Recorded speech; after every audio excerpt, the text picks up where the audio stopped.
Where do we even start? Ladies and gentlemen, El Clasico is back. El Clasico is back. Put some W's in the chat for what we just got finished watching. Are you not entertained? A game that was billed to be the biggest Clasico that we've seen in the post-Messi and Ronaldo era. A game that finally felt like it had like the stature and the stars and the build-up and the quality that we hadn't seen in a Clasico since post-Messi Ronaldo. There's no way you can say we didn't get it today. And it didn't go the way I think everybody thought here, right? I don't think anybody would have predicted that Real Madrid would have gotten demolished 4-0. 4-0, it could have been 6 or 7. But in terms of entertainment and in terms of feel, this felt like a Clasico. But wow, Barca just shut down the Bernabeu, man. Barca just shut down the Bernabeu. I don't even know where to start about this game, bro. Honestly, I'm reading the chat. I'm trying to, like, obviously there's key players we got to talk about. But I have to start with Barca. We'll talk about Madrid. I have so much to talk about Madrid right now. Because as you guys know, I've said numerous times this season on this channel, on Twitch, on YouTube, everywhere. I was going to stay away from being too harsh on Madrid until the Clasico. The Clasico will tell me 3 months into the season, where are Madrid with this new team? So we'll talk about Madrid and we will talk about certain individuals. But Barcelona, that's the performance of the season from so far. The team of the season. There isn't a team hotter on form the first 3 months of the 2024-25 season in FC Barcelona. And again, I'll say it again. You want to know the importance of a manager in football. You want to know how much of a difference one coach can make. Please look at what Hansi Flick is doing with this squad. A group of 11 players that started today and in midweek that were all there last season. And over a space of a few months between Xavi and now Hansi Flick, it's a team reborn.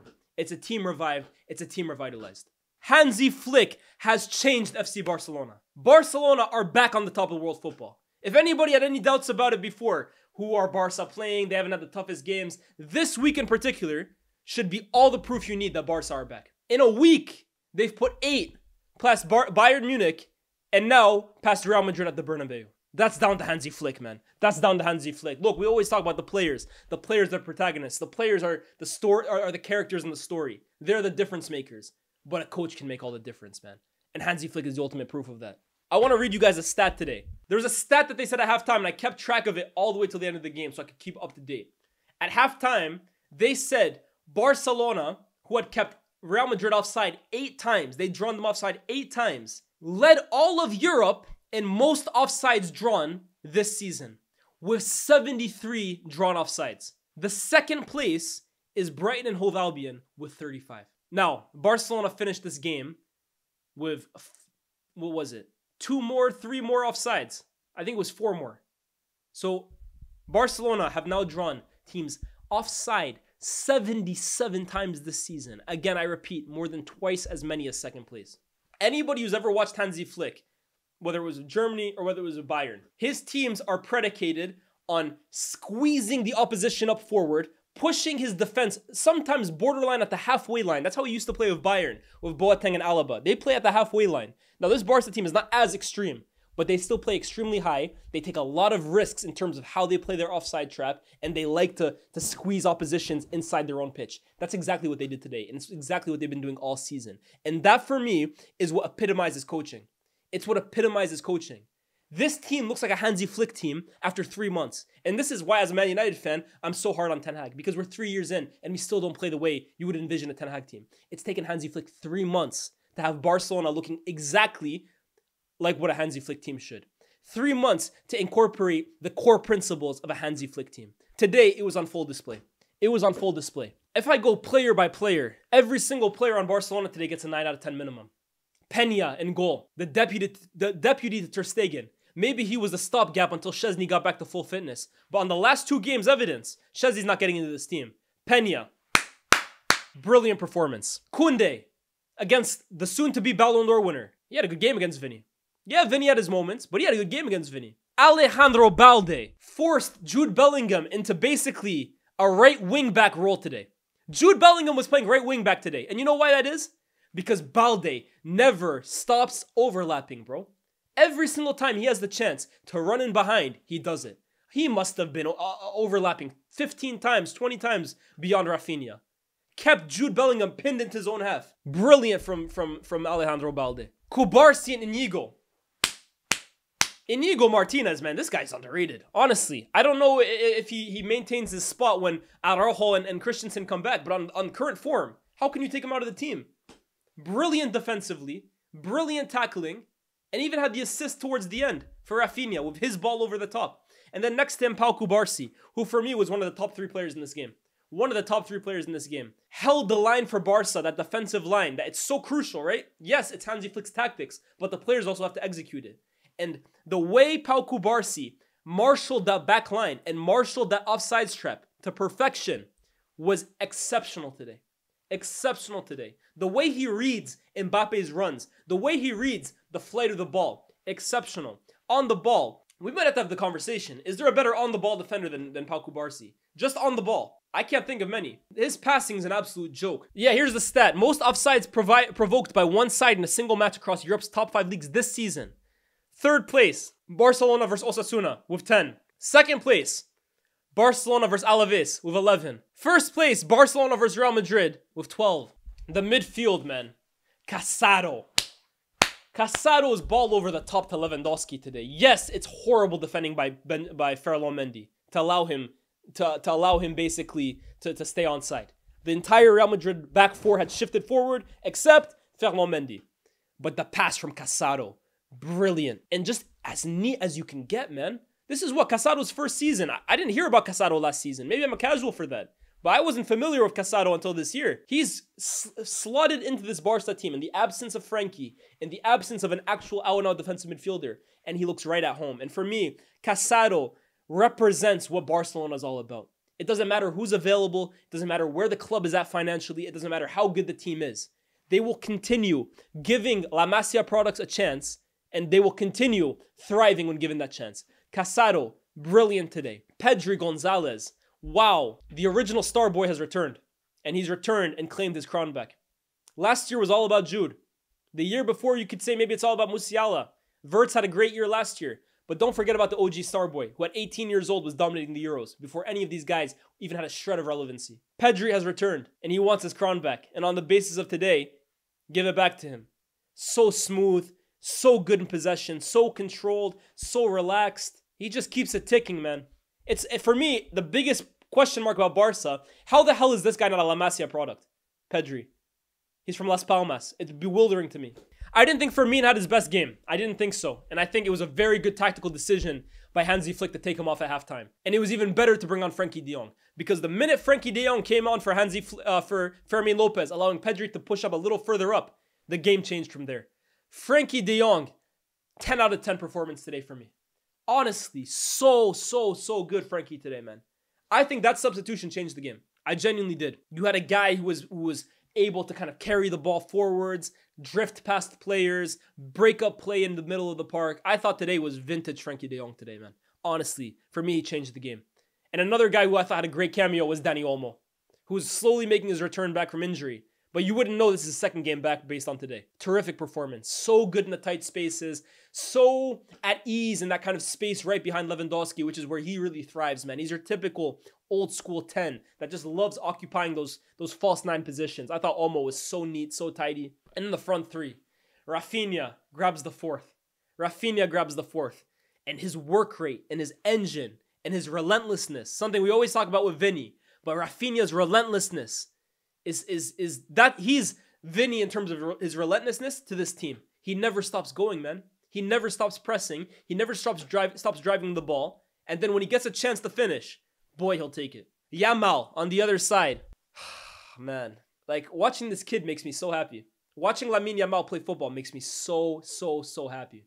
Forget about even the goal. The goal is just like a work of art, honestly. That right-footed strike, near post top corner. I did not know Lamine Yamal had that in his locker, by the way. To unleash a strike like that on his right, special. But just the confidence and the swagger and bro, he just gets on the ball. He looks Mendy dead in the eyes. Shimmy, fake in, go out. Go out, cut in. He's on a different level, bro. He's on a different level. What's stopping Yamal from winning the Ballon d'Or this next year? Not this past year, this next season. At the moment, if the season ended today, he's on the podium, at least. Yamal is different, man. And then Lewandowski. Oh my God, man. Lewa.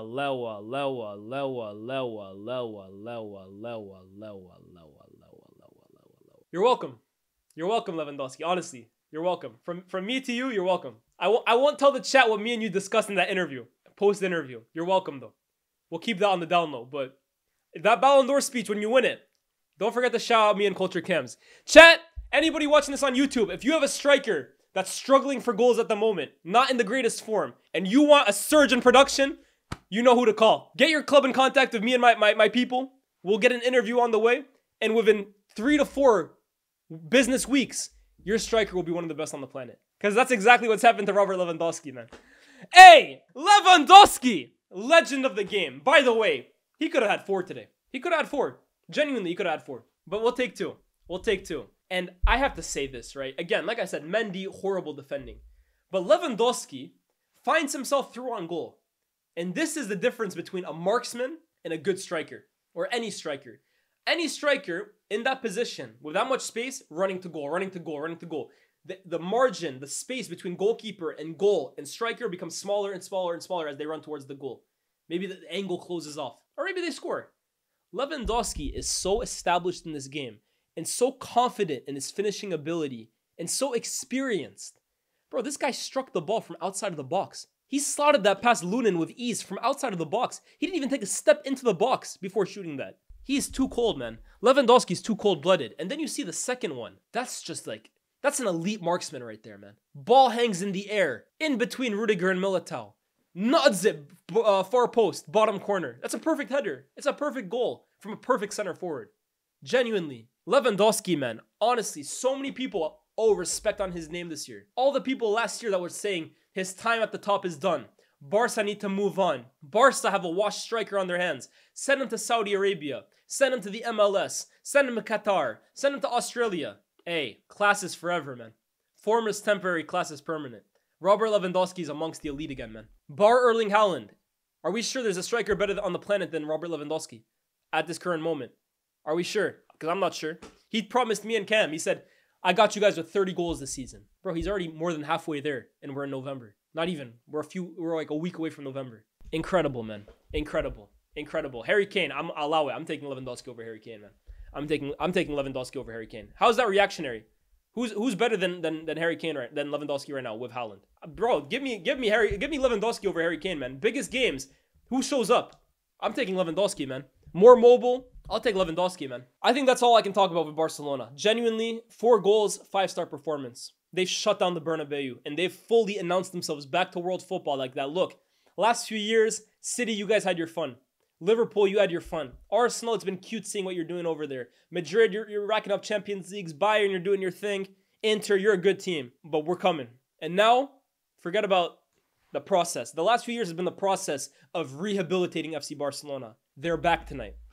Tonight is the night that FC Barcelona announced to the rest of Europe that they are back at the top. And it's also a potential power shift. Because if I look at Real Madrid, man, this is not the team that last year dominated La Liga in Europe. It's not the team. I've waited 3 months. I waited 3 months and I was fair, chat. I said, look, Real Madrid, they've made some big signings. They've had some big losses. Let me give it time to properly allow this team to gel. Properly allow Ancelotti the required time to get his team in shape. Properly allow Kylian Mbappe to get integrated into this team.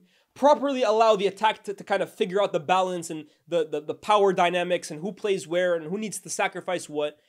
Allow this team to kind of discover who they are in midfield without Toni Kroos. I said I'll give them till November. Even more specifically, I said I'll give them till the first Clasico. I won't be harsh. I won't overreact to their losses. I won't even speak on them. And yet here we are. I'm not even going to bother speaking about anybody else. I don't think it's worth it. I genuinely don't think it's worth it. We'll talk about them later. But right now, there's only one man you can talk about. And I said it when he signed, right? I said it when he signed and Cam didn't agree with me. The video's on the eye test. But I said this season, there isn't a player on the planet with more pressure. And I even went as far as to say, I can't remember a player ever, for as long as I've been watching football, that has more pressure on him this season than Kylian Mbappe joining Real Madrid. I've never seen a player with more expectation on his shoulders. Because chat, you're joining a club that you have basically toyed with for 3 years. They've been after you season after season after season, and you've teased the idea of going there. You teased them for a whole summer and then signed a huge contract, and then the next year you wanted to go, and then the next year you wanted to go, and then you pulled out again, and then you went there. And all the while, they were winning trophies. They were winning Champions Leagues, 2 of them to be exact. One of them on your head top. They were winning La Ligas. One of the guys that everybody in the world expected when you came, you'd replace him, is about to win a Ballon d'Or on Monday. So let's make this very, very clear. And this is not revisionism, because I said this before a ball was kicked this season. Real Madrid don't need Kylian Mbappe. Kylian Mbappe needed Real Madrid.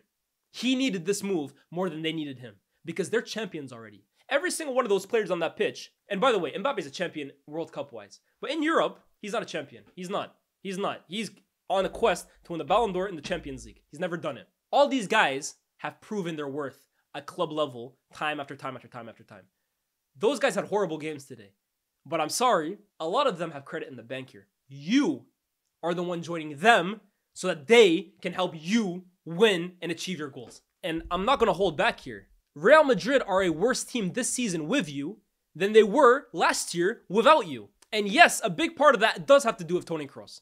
1000%. I'm not delusional. But I'm sorry, Real Madrid's balance and Real Madrid's attacking dynamics and the flow of Real Madrid's build-up as well too is completely changed with you there, man. And it hasn't changed for the better. It's not like you're bringing in a guy that scores you 50 goals and, okay, you have to change for that. He should be scoring you 50 goals. That's the expectation. But you've come in, the production hasn't been there. Allow me the 10 goals because half of them are penalties and half of them are charity goals when the team's already up. And the team is worse because they're trying to bring you in. I don't know how you can even dispute that at this point, guys. Honestly, today is one of the most amateur performances from an elite level player that I've ever seen in my life. And let me make this very clear. This is not me saying Kylian Mbappe is a bad player. I'm an advocate for Kylian Mbappe. I'm somebody that the last 3 years has been calling him the best player in the world. So before anyone calls me a hater, let's make one thing straight. I am not a hater. I'm the last person you can call a hater here. I'm the guy that has defended this guy and backed him and tried saying, oh, it's not because of Liga. Like, he's an elite player. He's, for me, the best player in the world. Please do not throw hater tags at me or agenda tags. There's no agenda here. But let's be honest. Let's have an honest conversation here.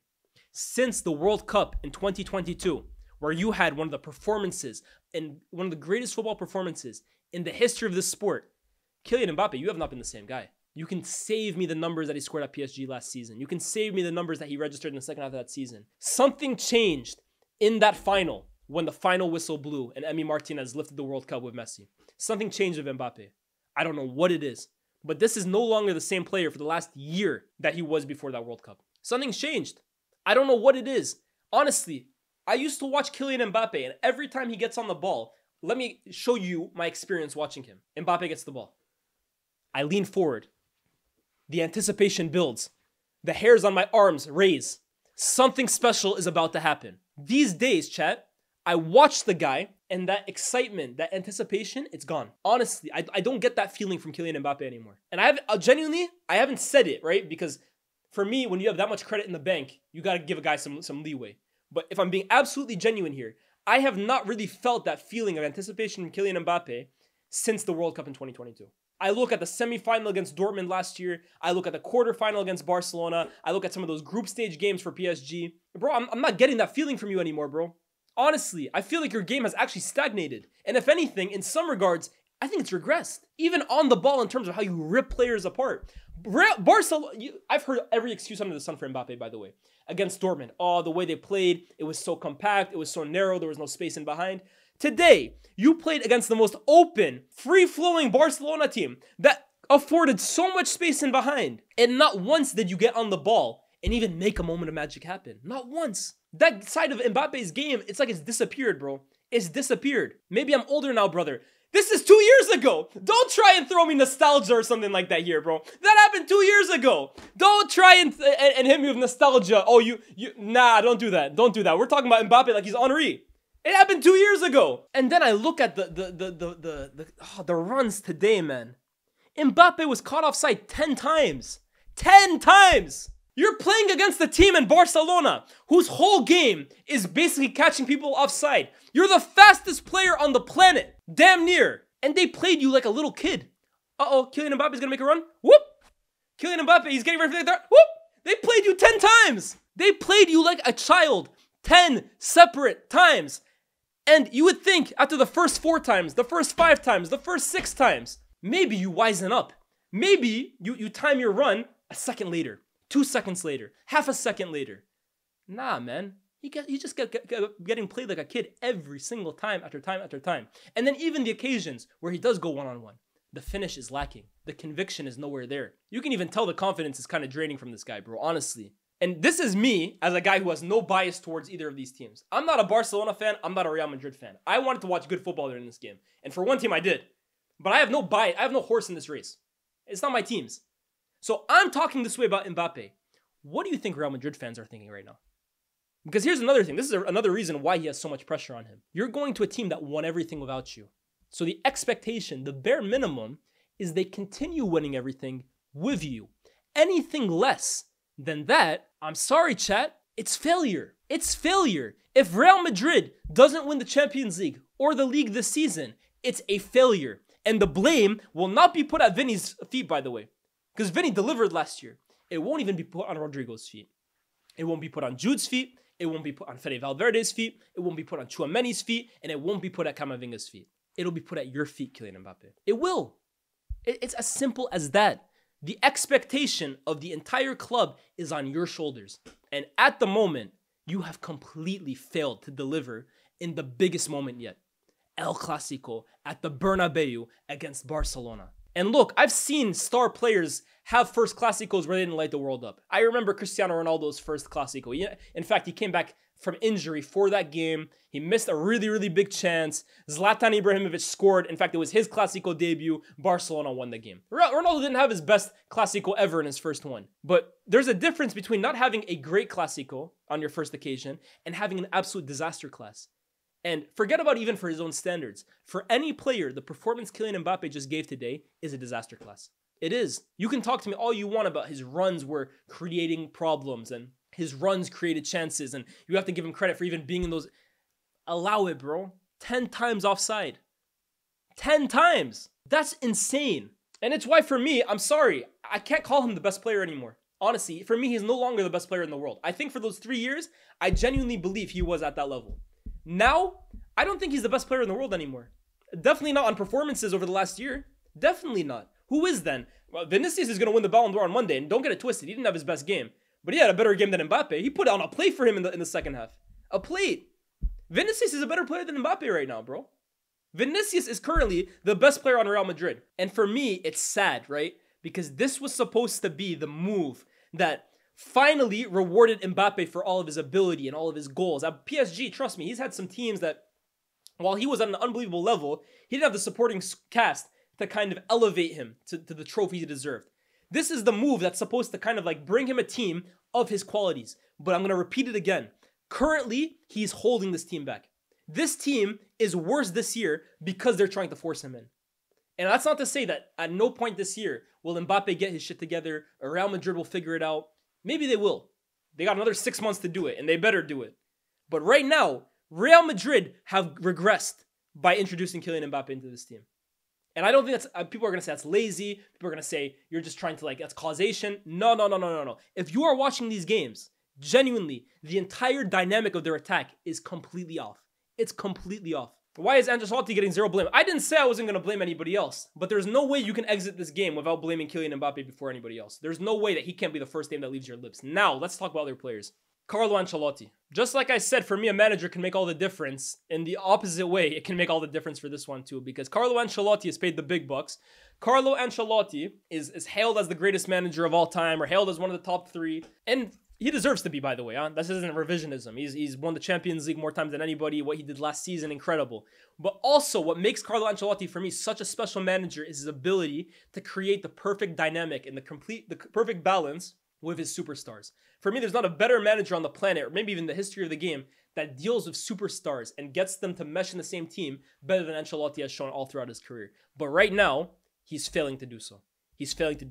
And I do feel for him in some regards because he has to fit Mbappe into this team.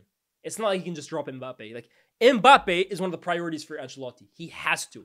If he doesn't, he's out of a job. And he's lost his playmaker, his guy that completely runs the show for Madrid in the engine room for the last 5, 6, 7 years, Toni Kroos. And they didn't replace him.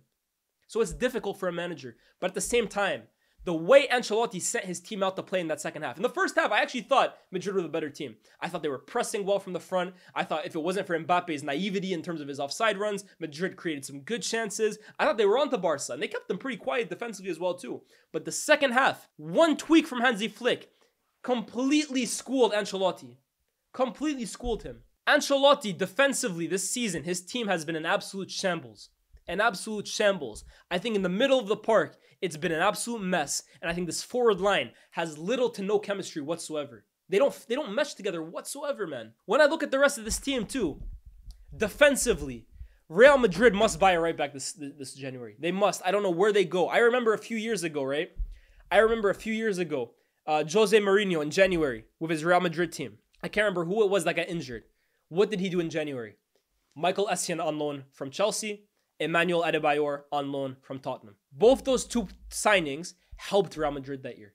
Essien for over a season, Adebayor for the rest of the year. Real Madrid need to do something similar in this transfer window, bro. Because they cannot have any success this year with Lucas Vazquez playing right back for them for the rest of the season. This guy's not the level, bro. I'm sorry. He's not the level.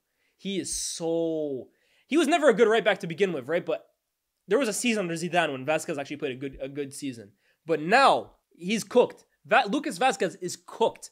And Ferland Mendy on the other side. I said last stream, for me, he's the weak link in this Madrid team. He's the outsider. He's the one for me that doesn't fit in. And a lot of Madrid fans said, give him time. He hasn't been great this season. But we need a guy like Mendy. He's like our Casemiro at left back. Mendy's not the level, bro. Mendy's not the level. Today, so amateur for the first goal, man. Honestly, so amateur.